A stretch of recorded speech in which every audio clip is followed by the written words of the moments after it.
ഇൻഷാ അല്ലാഹ് നാവ് കൊണ്ട് നമ്മൾ പറയേണ്ട 10 അത്ഭുത മന്ത്രങ്ങളാണ് ഇന്നത്തെ ക്ലാസ്സിൽ നമ്മൾ പഠിക്കാൻ പോകുന്നത്. വിജയ മന്ത്രങ്ങളാണ്.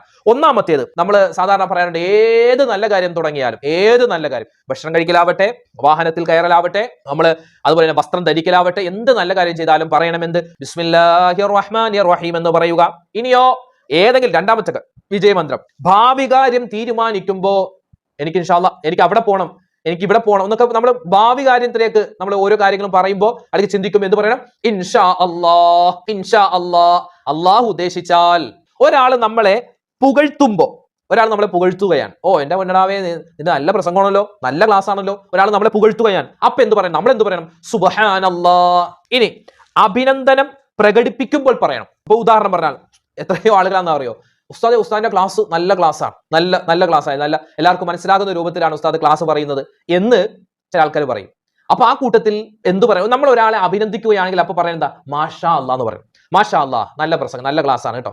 ഇനി നമ്മൾ ഒരു സ്ഥലത്ത് നിന്നും വിട പറയുകയാണ്, നമ്മൾ വീട്ടിൽ നിന്ന് ഇറങ്ങുന്നു, കടയിൽ നിന്ന് ഇറങ്ങുന്നു, അപ്പൊ എന്ത് പറയണം?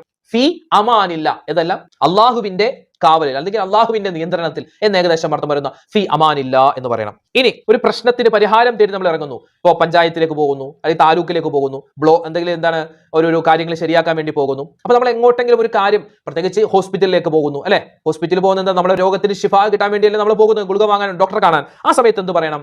വീട്ടിൽ നിന്ന് ഇറങ്ങുമ്പോൾ എന്ത് പറയണം? തവക്കൽതു അലല്ലാഹ്. ഇനി സന്തോഷ വാർത്ത അറിയുമ്പോൾ, നമുക്ക് ഒരു കുട്ടി ജനിച്ചു, അല്ലെങ്കിൽ എന്താ നമ്മുടെ മോൾക്ക് ഒരു കുട്ടി ജനിച്ചു, എന്തൊരു സന്തോഷ വാർത്ത നമ്മൾ അറിഞ്ഞാൽ എന്ത് പറയണം? സന്തോഷ വാർത്ത അറിഞ്ഞാൽ എന്ത് പറയണം? തബാറകല്ലാഹ്. ഇനിയോ മറ്റൊരു കാര്യം, എട്ടാമത്തേത്, എല്ലാ നല്ല കാര്യത്തിന് ശേഷവും ഭക്ഷണം കഴിച്ചു കഴിഞ്ഞാൽ, അല്ലെ, അതുപോലെ തന്നെ നമ്മളൊരു സ്ഥലത്ത് വാഹനത്തിൽ പോയി ഇറങ്ങി, അതായത് നമ്മുടെ വീട്ടിലേക്ക് നമ്മൾ സുരക്ഷിതമായി എത്തി, അപ്പോഴും പറയണം, എന്ത് പറയണം? അൽഹംദുലില്ലാഹ്.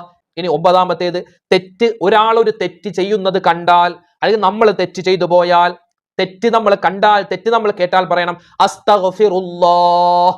ഇനി പത്താമത്തേത്, എന്തെങ്കിലും ഒരു അനുഗ്രഹം നമ്മൾ കണ്ടാൽ, ഉദാഹരണം നമ്മുടെ കയ്യിൽ സ്വർണ്ണ വളകള്, മോതിരം, കഴുത്തിൽ മാല, അല്ലെങ്കിൽ എന്താണ് നമ്മൾ ധരിച്ചിരിക്കുന്ന വാച്ച്, നമ്മുടെ ഫോണ്, അപ്പൊ നമുക്ക് അല്ലാഹു തആല തന്നിട്ടുള്ള നിഅമത്ത്, അനുഗ്രഹങ്ങൾ കാണുമ്പോൾ എന്ത് പറയണം? ലാ ഹൗല വലാ ഖുവത ഇല്ലാ ബില്ലാഹ്. അപ്പൊ 10 വിജയ മന്ത്രങ്ങൾ ഒരു പേപ്പർ എടുത്തിട്ട്, അല്ലെങ്കിൽ നമ്മുടെ ബുക്ക് ഉണ്ടല്ലോ, ആ ബുക്ക് എടുത്തിട്ട് ഇങ്ങനെ എഴുതി വെക്കാം. എന്നിട്ട് ഇൻഷാ അല്ലാഹ് ഇതൊന്ന് ഇടക്കിടക്ക് ഒന്ന് വായിച്ചു നോക്കുക. ആ ഏതൊക്കെ വാക്കുകൾ, ഏതൊക്കെ ഈ മന്ത്രങ്ങൾ ഏതൊക്കെ സമയത്ത് പറയണമെന്ന് മനസ്സിലാക്കി നമ്മൾ അതുപോലെ പറയുക കേട്ടോ.